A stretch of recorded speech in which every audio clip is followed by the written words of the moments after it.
Hello everyone, welcome back to my channel. Today I have a super cute Halloween card tutorial to share with you.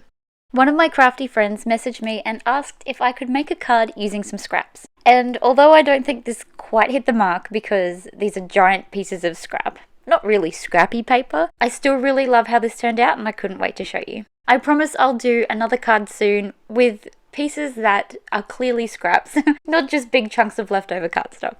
I was really lucky that all of these pieces of cardstock were the perfect size for my diagonal stripes die. And so I cut all 3 pieces of cardstock, meaning I've got enough of these stripes to make 3 of these backgrounds. So as you can see, this is me assembling one of them, but I have plenty more pieces to use soon. When I cut out these dies, I find it best to line them all up in each colour and flip them over and label them 1 to 9, just so that I don't get mixed up when I'm gluing things down and so that I know when I'm dividing them into sets that they need to have numbers 1 through 9. I really love how these colours look together. I instantly get the Halloween feel from these. I wish my purple was a little bit darker, but this is just what I had in my scrap pile.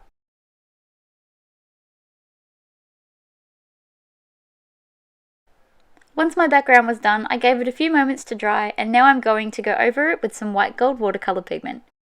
Once I'm done with that, I'm then going to grab some black soot distress oxide ink, pop a little bit of that on my mat, water it down and sprinkle it over the top. Today I'm getting some use out of my new Happy Halloween die, and I'm cutting it from some white cardstock and some black cardstock. If you've seen my cards in the past, you'll know that I love layering these. It gives it a lot more dimension without actually having to prop it up on foam squares. It gives the illusion of shadow with very minimal work. I grabbed some of my Distress Oxide inks that are as closely matched to the background cardstocks as possible. I'm watering them down and sprinkling this over the white Happy Halloween. I like doing this so that it doesn't look too bright, white and flat. It just seems to tie everything in nicely with the background.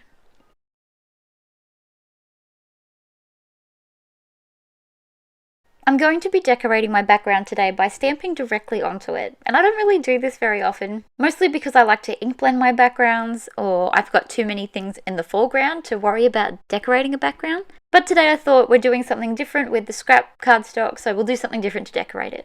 I'm using my Purrfectly Wicked and my Purrfectly Wicked add-on stamp sets for this. Mostly just grabbing all of the little decorative pieces, the potion bottles, the witch's hat, that adorable worm, the little crystal, the spoon, just things like that. I'm going to be scattering them all over the background, and I'll have to stamp this a couple of times to cover this background. I just love the little details that Fawn has in their stamps, the tiny candy corn and the little lollies. They're just so cute. So here is what the background looks like with the white Halloween and with the black layered behind it. I'm really loving how this is turning out at this point. So I'm happy to go ahead and glue these together now.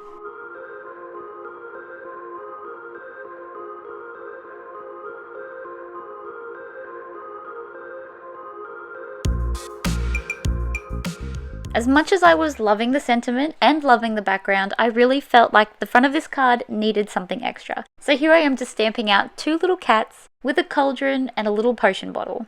And these are going to make just a little bit of a scene on the front of this card. Nothing too wild today. I'm going to be colouring these in with a mix of Copic markers and alcohol markers. And then I also bring out my clear Wink of Stella a little bit later to make everything nice and sparkly.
Once all of my colouring was done, I then added my white highlights with my favourite jelly roll markers, before moving on to have a coffee and cut these out while I catch up on some YouTube. Now that everything is cut out, I really wanted to add some little extra details on these. I've been watching a lot of Maureen Simon's work and loving it, as always. And she does these tiny little crosses on her images that make them look sparkly, so I thought I would give that a go. I can't draw these very straight for some reason, but I really do love the effect that it gives. Here is that Wink of Stella pen that I'm using to make things sparkly. I really love these pens. Clear is by far my favourite. I also have a white, and I don't really use it a lot because it colours over things, if that makes sense. If I were to use the white on this, it would cover all of my stamped lines and make things look a little blurry and gooey. I'm not quite a fan of that look, so here it is with the clear, and I just love how sparkly this makes things.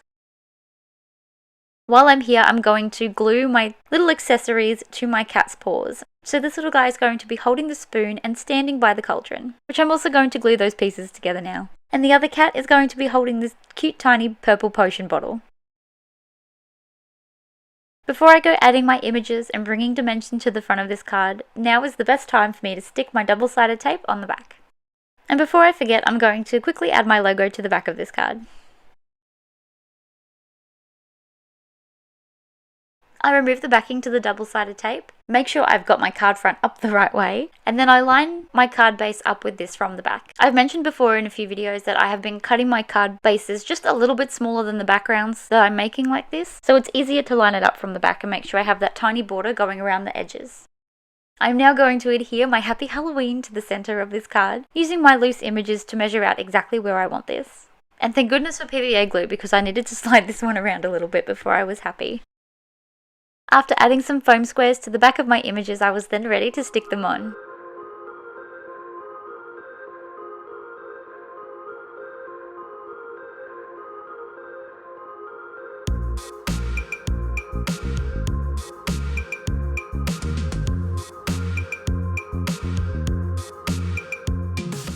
And once my cute cats were in their places, this card was complete. I really love how it turned out. I love those colours together. I love all the sparkle, and most of all, I think I'm in love with the Purrfectly Wicked stamp sets. If you enjoyed this video, then please don't forget to give it a thumbs up, and please don't forget to subscribe to my channel. I would love to have you stick around to see what I make next. Thank you so much for watching. Bye for now.